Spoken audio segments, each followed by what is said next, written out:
आप सभी लोगों को तो पता ही है कि आज वर्ल्ड की दो पावरफुल कंट्री चाइना और अमेरिका मिले हैं। इसको मैं अगर अपने शब्द में बोलूं तो शेर को आज सवा शेर मिला है।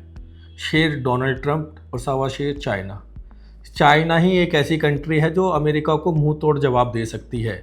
आप सभी लोगों को पता ही है कि अमेरिका का जो प्रेसिडेंट है डोनाल्ड ट्रंप कितना हिटलरशाही है। बड़े बड़े टैरिफ, बड़े बड़े एलिगेशन अदर्स कंट्री पे लगाना उसके लिए खेल सा बन गया है। तो आज अगर मैं बात करूं अदर्स कंट्री की, तो सारी कंट्री डोनाल्ड ट्रंप को पसंद नहीं करती है और चाइना ही एक ऐसी कंट्री है जो उसको मुंह तोड़ जवाब देता है। बाकी कंट्री जवाब तो देती है लेकिन उस वे में नहीं दे पाती है जैसे कि चाइना ने बोल के दिखाया। चाइना ने पहले ही क्लियर कर दिया था डोनाल्ड ट्रंप को कि हमसे बात करने से पहले आपको ताइवान का मुद्दा नहीं उठाना है। चाइना उसको अपनी कंट्री का हिस्सा मानता है लेकिन ताइवान अपने आप को एक अलग कंट्री मानता है। और आज की डेट में आप सभी लोगों को पता है ताइवान को जो सपोर्ट करता है अमेरिका, और इसी को देखते हुए चाइना उससे अमेरिका से नाराज़ है। और सेकंड सबसे अच्छी बात जो मुझे बहुत अच्छी लगी, जब मीडिया ने डोनाल्ड ट्रंप से पूछा आफ्टर मीटिंग कैसी रही आपकी मीटिंग, तो डोनाल्ड ट्रंप ने सिर्फ एक वर्ड में बोला ग्रेट। मतलब कि मैं समझ गया कि उसकी इतनी हिम्मत नहीं है कि चाइना के अगेंस्ट जाके कुछ भी बोल जाए। और अगर आप पीछे की अगर ट्रंप की कहानियां सुनोगे, उसने जिस स्टेट के बारे में जिसके भी साथ उसकी मीटिंग रही है, तो ऑलवेज वो मुफट की तरह बोला है। चाहे वो इंडिया हो, पाकिस्तान हो, जर्मनी हो, सभी कंट्री के खिलाफ कुछ ना कुछ बोलता रहता है जिसकी वजह से उसकी एक नेगेटिव इमेज पूरे वर्ल्ड में बन गई है। लेकिन चाइना को वो जवाब नहीं दे पाया है। तो अब हम बात करते हैं कि इन दोनों के साथ किस किस डिस्कशन पर मीटिंग हुई है और क्या क्या इश्यूज रेज किए गए हैं मीटिंग के अंदर। स्टार्ट की अगर बात करें तो इन दोनों की जो मीटिंग हुई काफ़ी अच्छी रही। चाइना के जो प्रेसिडेंट है उन्होंने भी बोला कि अमेरिका और चाइना वर्ल्ड की दो सक्सेसफुल बहुत बड़ी पावरफुल कंट्री है, तो हमें एक दोस्ती की तरह काम करना चाहिए। इसका नेगेटिव इम्पैक्ट अदर कंट्री पे क्या पड़ेगा वो आप सभी को पता है, उस पर हम बाद में बात करेंगे। अभी मैं आता हूँ सेकेंड पॉइंट की तरफ। आप सभी लोगों को पता है मीटिंग के दौरान ताइवान का मुद्दा सबसे ज़्यादा चर्चा में रहा।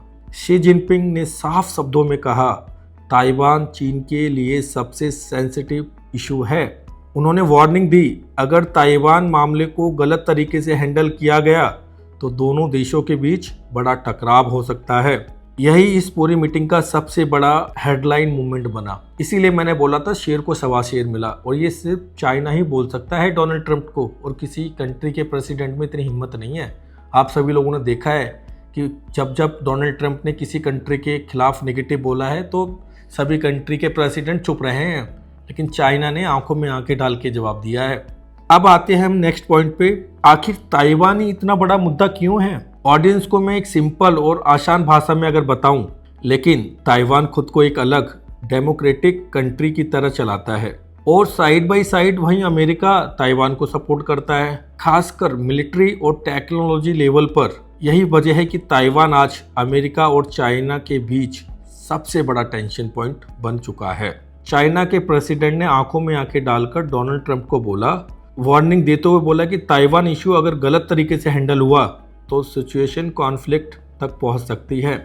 अगर मैं बात करूं भारत और वर्ल्ड के जितने भी बड़े पॉलिटिकल एक्सपर्ट हैं, जितने भी बड़े लीडर्स हैं, सभी लोगों ने एक बात तो क्लियर मानी कि चाइना ने बहुत ही टाइम बाद इस डायरेक्ट लैंग्वेज को अमेरिका के सामने रखा है। ये बहुत ही इंपॉर्टेंट पॉइंट है मेरे लिए, क्योंकि आप सभी लोगों को पता है कि मोस्टली कंट्रीज आपस में फाइट करने में लगी हुई है, लेकिन यहाँ पर फाइट को लेके ही नहीं, युद्ध को लेके ही नहीं, व्यापार को लेके भी बहुत अच्छी बातें हुई। यह मीटिंग सिर्फ पॉलिटिक्स या मिलिट्री टेंशन तक सीमित नहीं थी। दोनों नेताओं ने बात की trade deal, tariff, AI technology, rare earth minerals, business partnership. China ने कहा ट्रेड वार किसी के लिए फ़ायदेमंद नहीं है। दोस्तों, आप सभी लोगों को पता है अमेरिका की तरफ से बड़े बड़ी कंट्रीज़ और हम भारत के ऊपर भी बहुत बड़े बड़े टैरिफ लगाए गए, जिसकी सभी कंट्री ने बहुत आलोचना की, और यहाँ तक भी अमेरिका के सुप्रीम कोर्ट ने भी इसको बोला कि ये लीगल तरीके से अदर्स कंट्री पे इम्पोज नहीं किया गया है। फिर भी डोनाल्ड ट्रंप इसके साथ सपोर्ट करते हैं और वो बोलते हैं कि टैरिफ मेरी तरफ से ठीक था। और चाइना ने इस बात को बोला है डोनाल्ड ट्रंप के सामने कि टैरिफ लगाना किसी भी कंट्री के लिए ठीक नहीं है। तो मैं तो इसका स्वागत करता हूँ, बाकी आप अपना ओपिनियन कमेंट बॉक्स में ज़रूर बताना। अब हम आगे बढ़ते हैं। आप सभी लोगों को पता है कि चाइना और अमेरिका बहुत बड़ी बिजनेस कंट्रियाँ भी मानी जाती हैं, तो ये मीटिंग इस पर्पज़ से भी हुई थी कि बिज़नेस को कैसे ग्रो किया जाए। तो ट्रंप के साथ साथ बड़े बड़े लीडर्स भी पहुँचे, बड़े बड़े बिजनेसमैन भी पहुँचे। तो अगर मैं कुछ लोगों के नाम लूँ जिसमें बहुत बड़े सक्सेसफुल बिजनेस लीडर भी मौजूद थे, एलन मस्क, टिम कुक, इससे साफ दिखता है कि अमेरिका और चाइना की लड़ाई सिर्फ पॉलिटिक्स नहीं, टेक्नोलॉजी और बिजनेस डोमिनेंस की भी है। क्या दुनिया नए कोल्ड वॉर की तरफ बढ़ रही है? एक्सपर्ट का मानना है कि अब कंपटीशन सिर्फ इकोनॉमिक तक सीमित नहीं है, अब बैटल चल रही है। जैसे कि एग्जांपल देता हूँ मैं आपको, एआई सुप्रीम की, चिप टेक्नोलॉजी की, मिलिट्री पावर की, ग्लोबल इन्फ्लुएंस की, ताइवान कंट्रोल की, इन सब के ऊपर बैटल चल रही है। कई एक्सपर्ट इसे अमेरिका और चाइना को न्यू कोल्ड वॉर भी कह रहे हैं। तो दोस्तों, वीडियो को अंत करते हुए मैं सिर्फ आपसे इतना ही बोलना चाहूँगा कि आप लोग अपनी राय जरूर बताना। मुझे लगता है कि अमेरिका और चाइना दो बड़ी सुपर पावर्स, क्या आपको लगता है कि दोनों कभी साथ आ पाएंगे? बट मेरा पर्सनल मानना है कि चाइना और अमेरिका कभी साथ नहीं आ सकते हैं, क्योंकि दोनों ही सुपर पावर्स हैं। अब क्वेश्चन मार्क यही है कि अगर ये दोनों साथ आते हैं तो बाकी कंट्रीज पे इसका क्या असर पड़ेगा। अगर दोनों एक हो गए तो बाकी कंट्रीज, जाहिर सी बात है, इन दोनों का नेगेटिव इम्पैक्ट तो पड़ेगा ही पड़ेगा। बट आप अपनी पर्सनल राय बताना कि क्या लगता है कि ये दोनों कंट्री कभी एक साथ आ सकती है, और अगर आ सकती है तो इसका वर्ल्ड पर क्या इम्पैक्ट पड़ेगा। तो मैं अपने वीडियो को यहीं ख़त्म करना चाहूँगा। और दोस्तों, अगर आपको मेरा वीडियो ये अच्छा लगा तो प्लीज़ यार इसको शेयर कर दो, कमेंट कर दो और अपनी राय बताओ कि हमें क्या क्या इंप्रूवमेंट करनी चाहिए अपने नए वीडियो बनाने में, जिससे कि हमारी टीम का और हमारी शोरगुल मीडिया कंपनी का लोगों का मोटिवेशन बढ़ता चला जाए। धन्यवाद।